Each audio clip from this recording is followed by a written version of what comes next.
Hello and welcome to Daily News Simplified, an answer to what, why and how of newspaper analysis. Today we have taken New Delhi edition of The Hindu newspaper dated 19 January 2023. The topics which we are going to take up today are displayed on your screen. Let's begin the discussion. Today is Thursday and it's time for your weekly practice question from previous DNS lectures. So the question for today has been taken from previous DNS discussed by Gaurav sir of 17 January 2023. And the question is, what do you understand by thermohaline circulations? How are they different from ocean current circulations? And bring out the ecological significance of thermohaline circulations. This question needs to be answered within 250 words and hence carries 15 marks. So in order to write this particular answer, you can go through the DNS discussion dated 17 January 2023. And the link for this particular question has been provided in the YouTube description. We have an announcement for you. As a part of Pre-Pareekshan series of 2023, we are going to conduct the first test of GS Paper 1 on 28th and 29th January 2023. You can take this test offline or online. You need to register for the test on elearn.rauis.com. Pre-Pareekshan test will help you assess real UPSC competition. Assess your level of preparation and how much more work is required. Become familiar with the actual UPSC exam pattern and developing examination related skills. Live analysis of the test will be conducted on 30th January. The details of the test are in the description box. Don't miss test and give your preparation a decisive edge through the pre-Pareekshan test. See you on the test day. So the first discussion of today's session is based on this news which featured on page number 8 of the Hindu newspaper. News defines various aspects related to the recent protest which is going on in the state of Kerala and which is related to recent Supreme Court ruling related to eco-sensitive zones. Now this news is important from the perspective of prelims as well as mains. As if you will look into GS paper 3 syllabus, conservation, environmental pollution and degradation and environmental impact assessment has been mentioned under the main theme of biodiversity. Apart from this, information and facts related to eco-sensitive zone is pretty much important from the perspective of preliminary examination. So here in this discussion, we will discuss what is ESZ, that is eco-sensitive zone, why it is created, how it is created, what is reserve forest, what is protected area, and how the guidelines related to ESZ have become bone of contention with respect to the mandate of two important legislation, namely PESA and FRA. We will also look into what recent Supreme Court ruling says about eco-sensitive zone and how it has become cause for the massive protest which is going on in the state of Kerala. So let's begin the discussion. Now let us look into what is economic sensitive zones. Now, as per the National Wildlife Action Plan of 2002-2016 issued by the Union Ministry of Environment, Forest and Climate Change, land within 10 km of the boundaries of National Park and Wildlife Sanctuary is to be notified as eco-fragile zones or eco-sensitive zones. Here, one thing that you should keep in your mind is that the 10 kilometer rule is implemented as a general principle. The extent of its application can vary. Areas beyond 10 kilometer can also be notified by the union government as ESZs if they hold larger ecological important sensitive corridors. So this criteria of 10 kilometer is not rigid. Now one should ask oneself that why these eco-sensitive zones are created, as we already have the protected area networks in shape of National Park, Wildlife Sanctuary and Marine Conservation Parks. So according to the guidelines issued by the Environment Ministry in 2011, ESZs are created as shock absorber for the protected areas to minimize the negative impact on the fragile ecosystem by certain human activities that are taking place nearby. Furthermore, these areas are meant to act as a transition zone from areas requiring higher protection, that is the core area or the protected area, to those requiring lesser protection, that is, the area in periphery. The guidelines also state that the ESZs are not meant to hamper the daily activities of people living in the vicinity, but are meant to guard the protected areas and refine the environment around them. And to achieve these objectives, these guidelines have demarcated several activities in three broader categories, namely prohibited, regulated, and permitted. Now, activities like commercial mining, sawmills, and commercial use of wood, among others, fall under prohibited category. That means there is a complete prohibition on these activities. While others like felling of trees, construction of hotels and resort, and erection of electric cables, among others, fall under regulated category. While some activities do not require any kind of regulation or permission, and these activities include the ongoing agricultural or horticultural practices, rainwater harvesting, and organic farming, among others.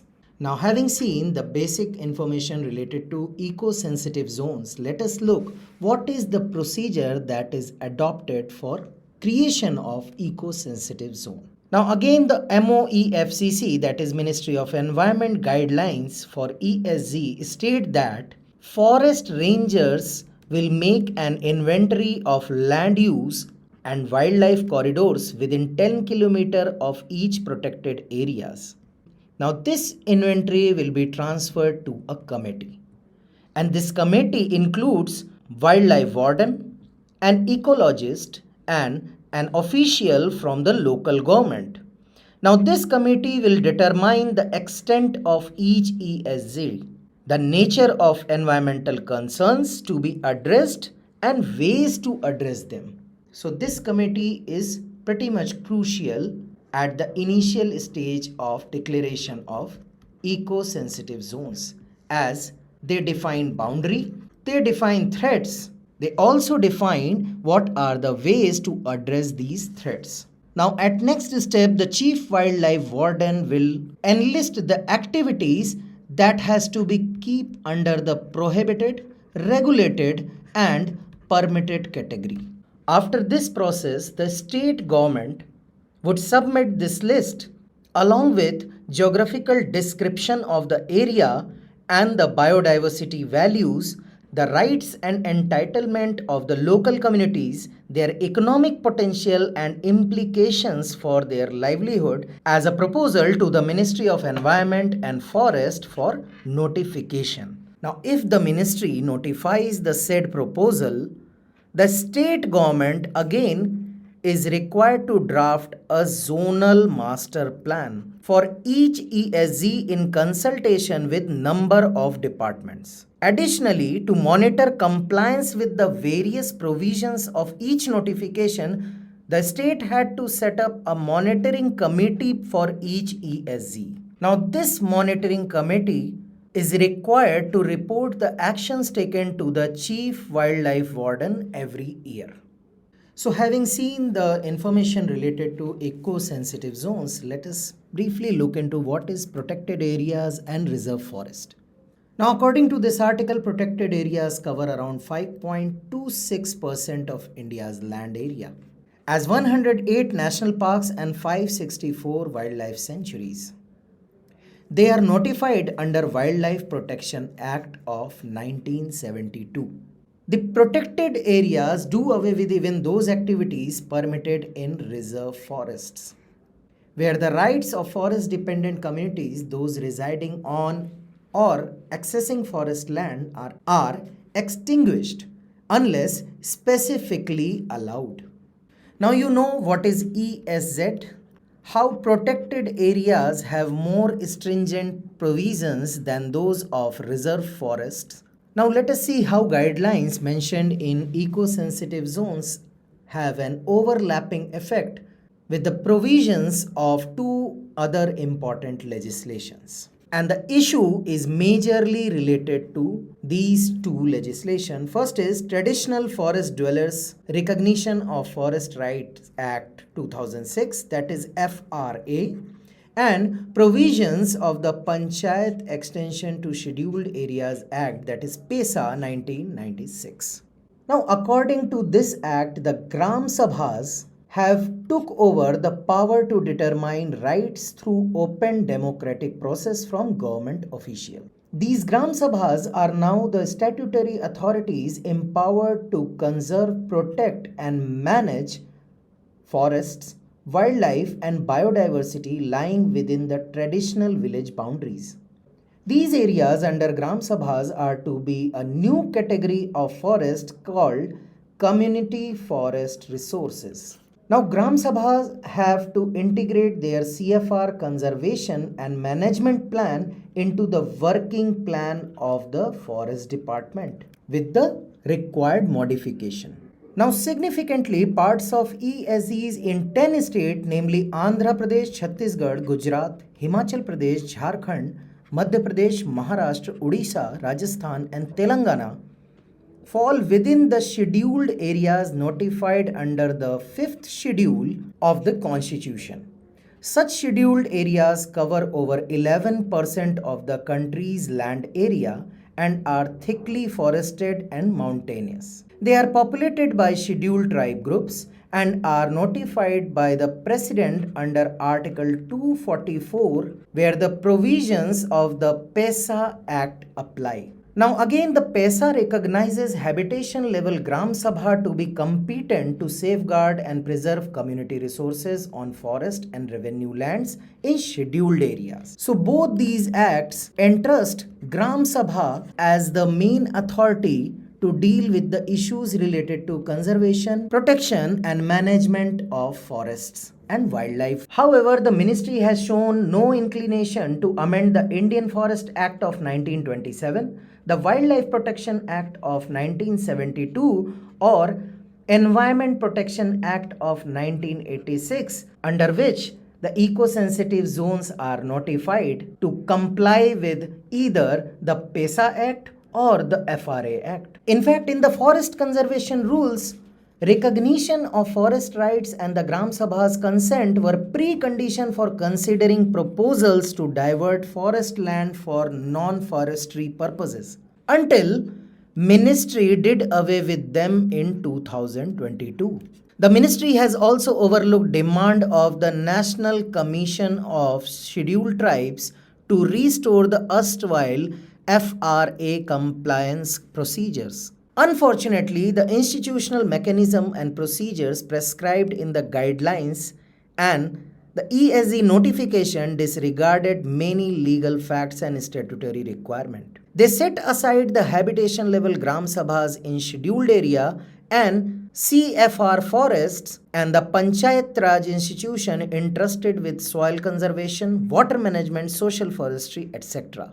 So in summary, we can say that guidelines issued under ESZ notifications have overlooked the provisions of both PESA Act and FRA Act, and the role of Gram Sabha has been diminished. And as we have learned earlier, what ought to have been a location, community and ecology specific plan through people's informed participation became a one-size-fits-all notification. So having seen that how ESG guidelines have subverted the provisions of PESA and FRA, let us see how recent Supreme Court ruling has added fuel to the fire. So first understand what is the latest Supreme Court ruling.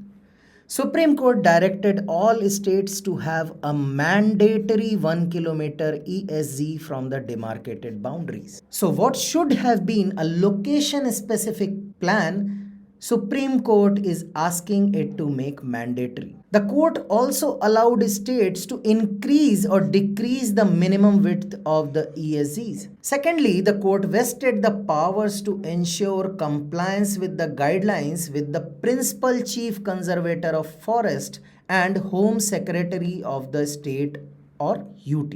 Now, Principal Chief Conservator was to make a list of all structures within ESZs and report it to the Supreme Court within 3 months. Ironically, this is yet to be done. The court also ordered that now no new permanent structure could come up for any purpose within an ESZ. This effectively meant that all the activities permitted by the guidelines and which are already being carried out can continue only if the Principal Chief Conservator grants permission, and that too within 6 months of the court's order. And again, this period has already expired. Additionally, the court's direction have put the lives of many people in the hands of the Principal Chief Conservator, whose authority now extend beyond the forests to revenue land falling within an ESZ. This is the major cause which has led to protest in Kerala. The new structures that are banned could include electric poles, building walls, roads and bridges. So millions of forest dwellers living on forest land and on the fringes of forest are the most affected. After having been denied forest rights under FRA, they are now also denied better public infrastructure. So the government and the judiciary need to reconcile laws, reaffirm democratic governance and protect the environment as well as livelihoods. Our next topic of discussion comes from this article which featured in the Hindu newspaper. Article talks about the recent debates related to the basic structure doctrine as was propounded in the Keshwananda Bharti case, and recent comments by the Vice President and the Speaker of the Lok Sabha questioning the sanctity of this judgment. Apart from this April will be 50 years since the Supreme Court of India delivered its verdict in Keshwananda Bharti versus the state of Kerala. The judgment is widely recognized as a milestone in India's history in holding that Parliament's power to amend the constitution was not plenary, that any change that damages the document's basic structure would be declared void. The court, it was understood, had helped preserve the essence of our republic. Now, if you look at the General Studies Paper 2 syllabus, the key terms like amendment and the basic structure has been explicitly mentioned under the main theme of polity and constitution. The topic of amendment is important from the preliminary as well as mains perspective. Several questions in previous year preliminary examination have been asked based on the amendment procedure. And you can see here in mains 2019, UPSC has asked a question that is Parliament's power to amend the constitution is limited power, and it cannot be enlarged into absolute power.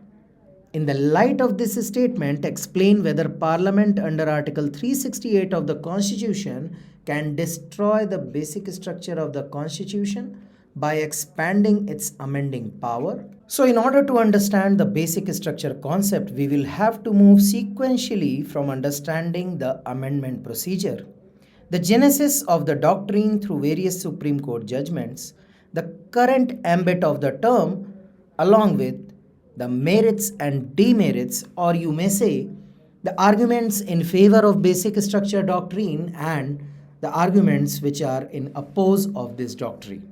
So let's begin the discussion. So like any other written constitution, the Constitution of India also provides for its amendment in order to adjust itself to the changing conditions and needs. And that is why our constitution is termed as a living document. However, the procedure laid down for its amendment is neither easy as is in Britain nor as difficult as the case with USA. In other words, the Indian constitution is neither flexible nor rigid, but a synthesis of both. Article 368 in Part 20 of the Constitution deals with the powers of Parliament to amend the Constitution and its procedure. It states that the Parliament may, in exercise of its constituent power, amend by way of addition, variation, or repeal any provision of the Constitution in accordance with the procedure laid down for the purpose. However, the Parliament cannot amend those provisions which form basic structure of the Constitution. So this was ruled by the Supreme Court in Keshwananda Bharti case of 1973. So what is the procedure of amendment?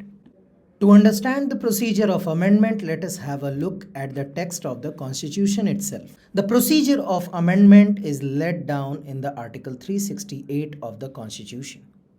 It says that an amendment of the Constitution can be initiated only by the introduction of a bill for the purpose in either House of Parliament and not in state legislature.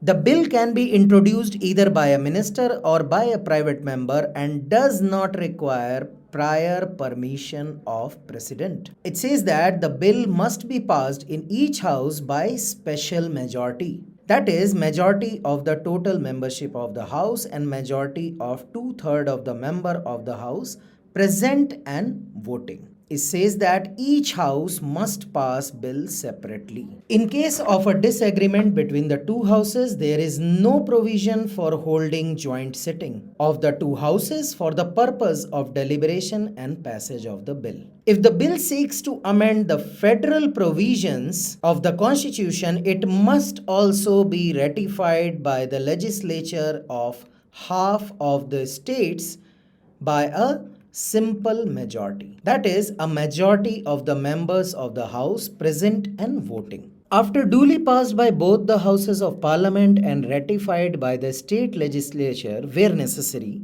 the bill is presented to the President for his assent. The President must give his assent to the bill. He can neither withhold his assent to the bill nor return the bill for reconsideration of the Parliament. After the President's assent, the bill becomes an act, that is, a Constitutional Amendment Act. And the Constitution stands amended in accordance with the terms of the Act.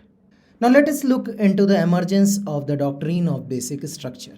The question whether fundamental right can be amended by Parliament under Article 368 came for consideration of the Supreme Court within a year of the Constitution coming into force. In the Shankari Prasad case of 1951, the constitutional validity of the First Amendment Act of 1951, which curtailed the right to property, was challenged.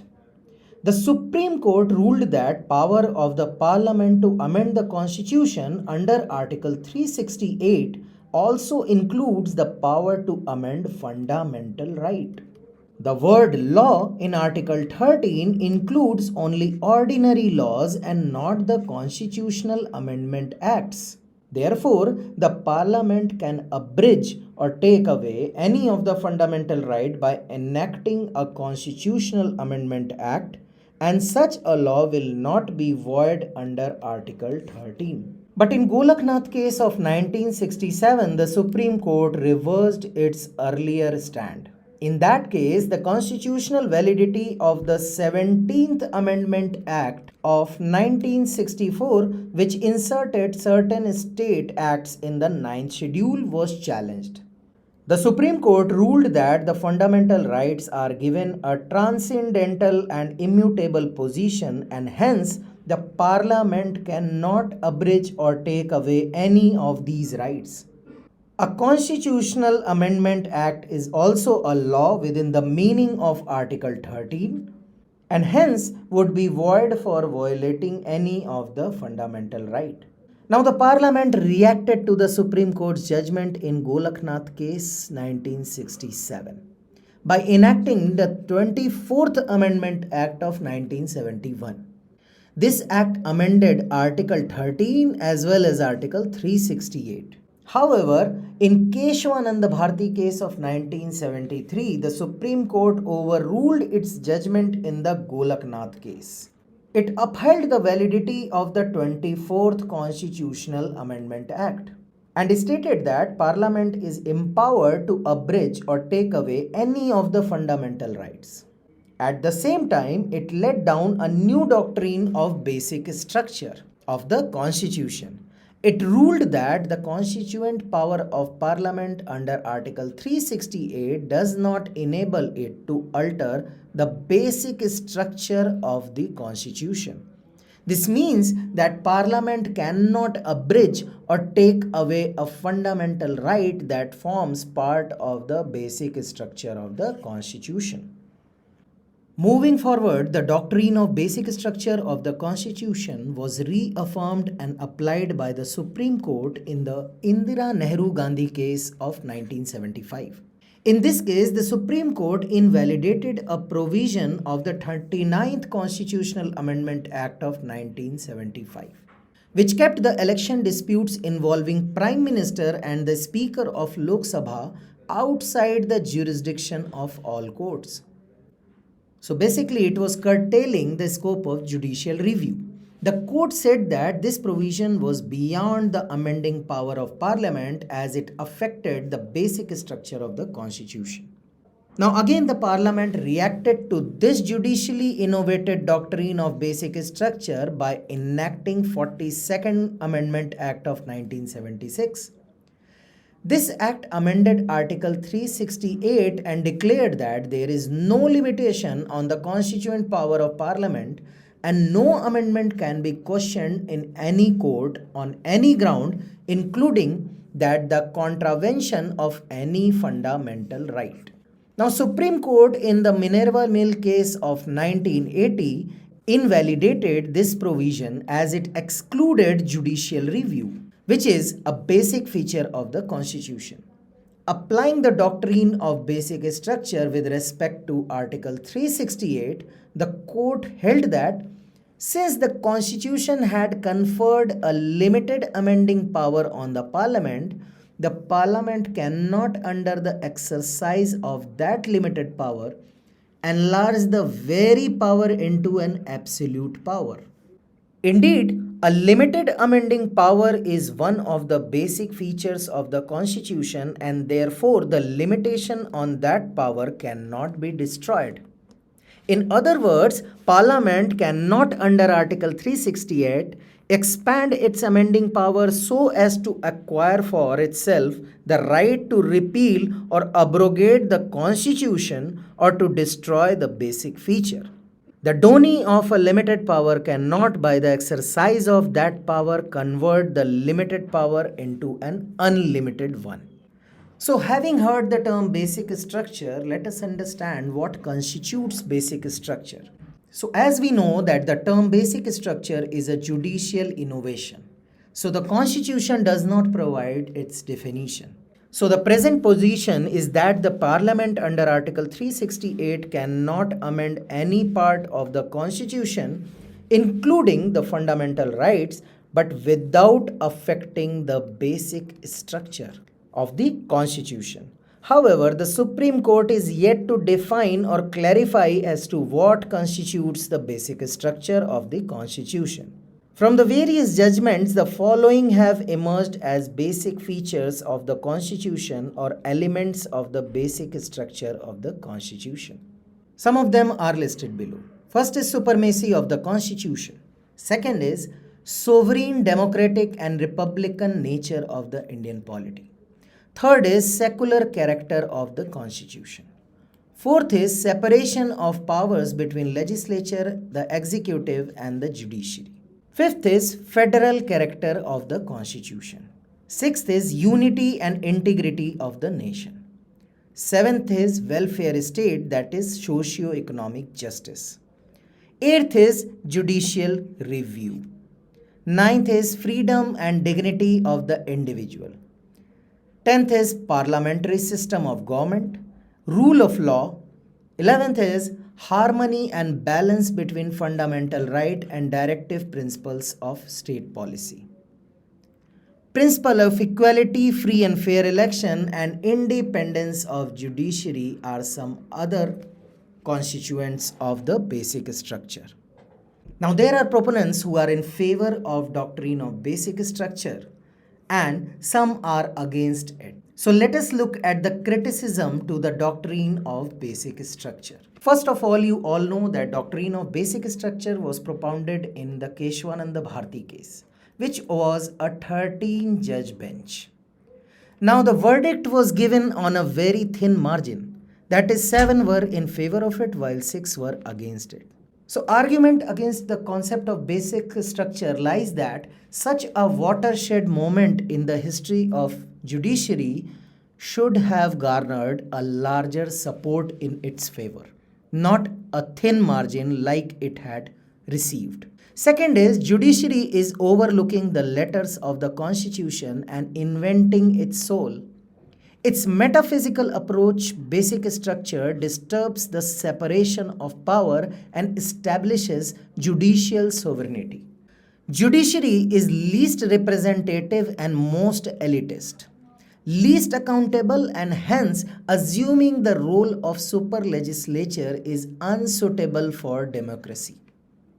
While another criticism says that since the entire spectrum of basic structure is undefined, it creates uncertainty and discretion affecting the working of executive. As the criticism goes, there are some argument in favor of the basic structure too. The first argument that comes in favor is the fundamental structure concept serves as evidence for the constitutionalist thesis that majority rule by force cannot destroy the core of the Constitution of India. According to author in Minerva Mill case, the court says that Parliament too is a creature of the Constitution. Therefore, it can only have such powers that are expressly vested on it. If those powers are seen as unlimited, Parliament would cease to be an authority under the Constitution. It would instead become a supreme over it because it would have power to alter the entire Constitution, including its basic structure. In other words, the principle that Parliament is proscribed from changing the Constitution's essential feature is rooted in the knowledge that the Constitution, as originally adopted, was built on an intelligible moral foundation.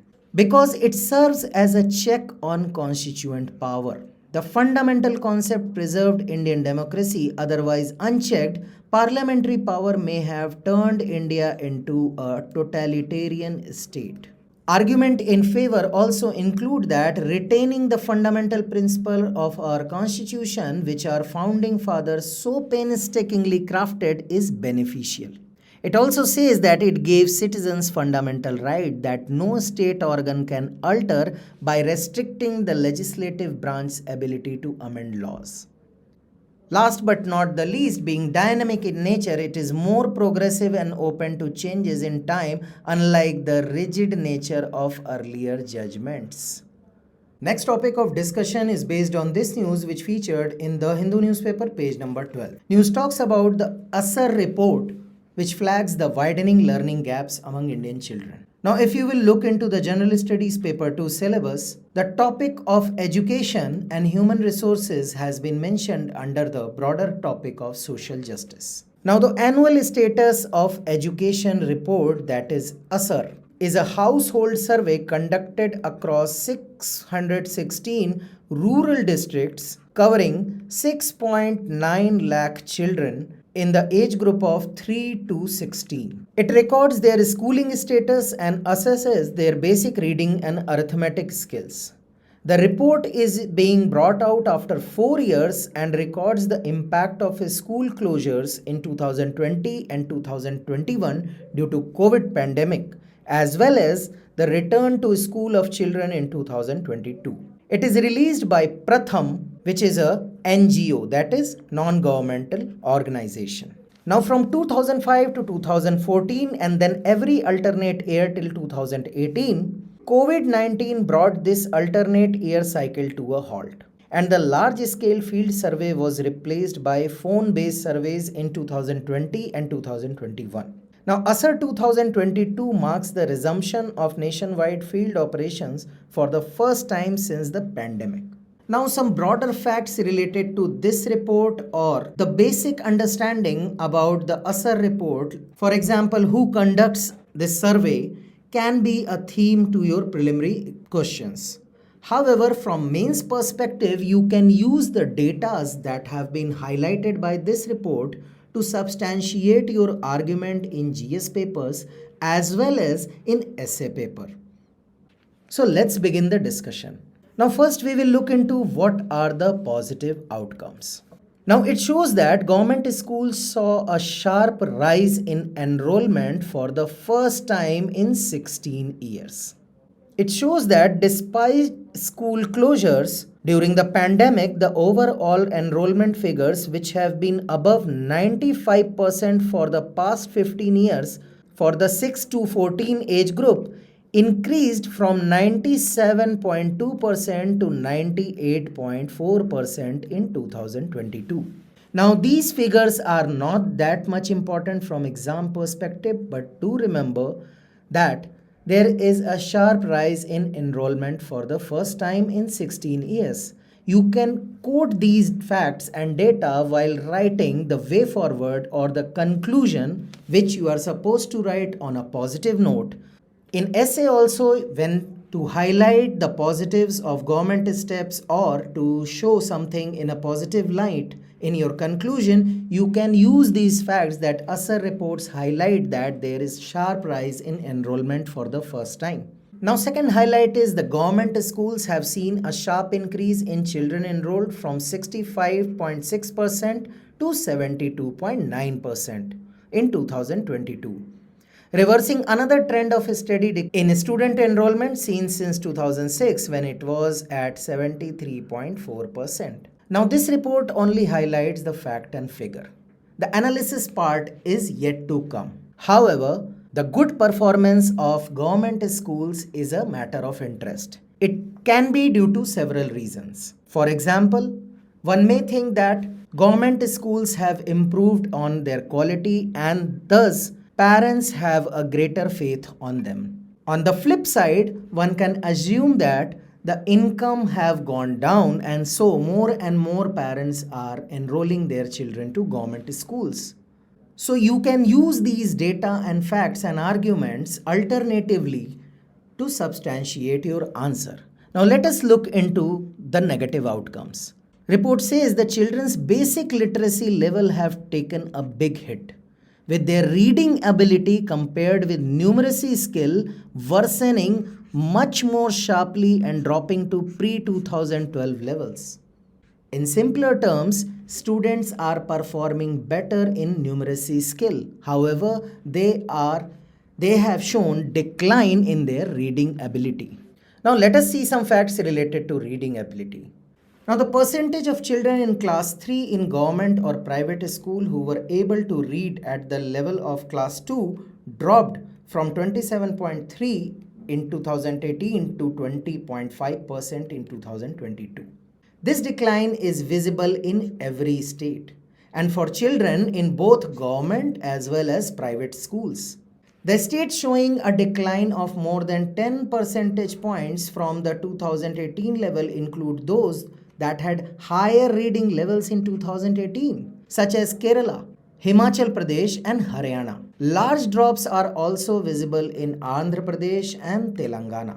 Nationally, the proportion of children enrolled in class 5 in government or private school who can at least read a class 2 level text fell from 50.5% in 2018 to 42.8% in 2022.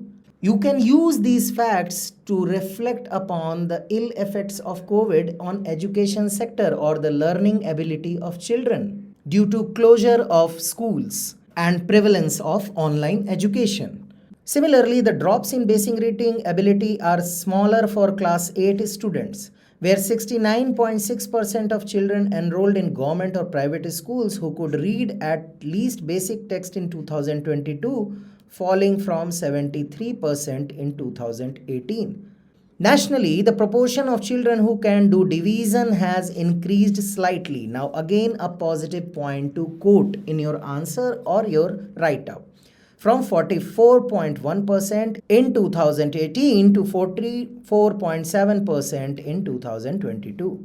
This increase is driven by improved outcomes among girls as well as among children enrolled in government schools, whereas boys and children enrolled in private schools showed decline from the 2018 levels.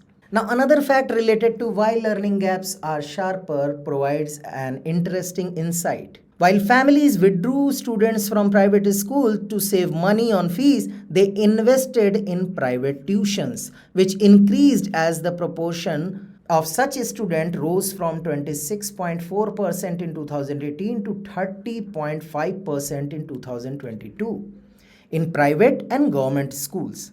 This may be the reason learning gaps are sharper in reading because students typically choose to study maths and science in tuition classes.